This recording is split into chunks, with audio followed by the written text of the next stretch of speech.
How safe are sweeteners then?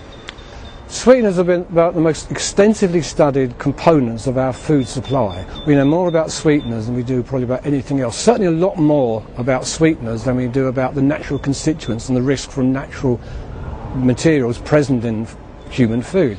So we know a huge amount about it, but it's that knowledge which generates a lot of the media and the web-based misinformation about sweeteners.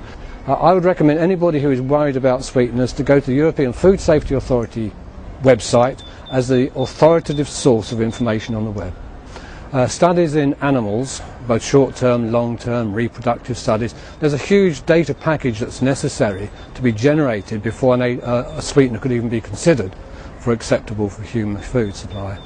And there are also usually human studies as well, tolerability studies, metabolism studies. So there's a huge database that has to be evaluated before an ADI can be established. All those studies are designed to produce adverse effects. So the doses are increased until something is seen. And then, having known what the property is that the chemical can produce, then you reduce the doses until you get a dose which does not produce the effect. So if you like, we'll call a safe dose for animals. The safe dose for animals is then divided by a 100-fold safety factor to give the acceptable daily intake for humans. And then it's up to bodies like the European Commission to ensure that the intake by humans does not exceed the acceptable daily intake. So that's why we can be pretty confident that sweeteners, in fact very confident, sweeteners are safe. Except, I presume, when somebody uses a lot of sweeteners on a daily basis and possibly exceeds the ADI. Well, if someone were to do that, then they would be basically eroding the 100-fold safety factor. So if they had an intake twice the ADI, then their safety factor for that individual on that day would be reduced to a 50-fold factor. But in reality, there have been lots of intake surveys on intense sweeteners all around the world, different countries all around the world, and all of the sweeteners, the average intakes are well below the ADI. What would your best advice be for parents in terms of providing sweeteners for children, sugar or artificial sweeteners?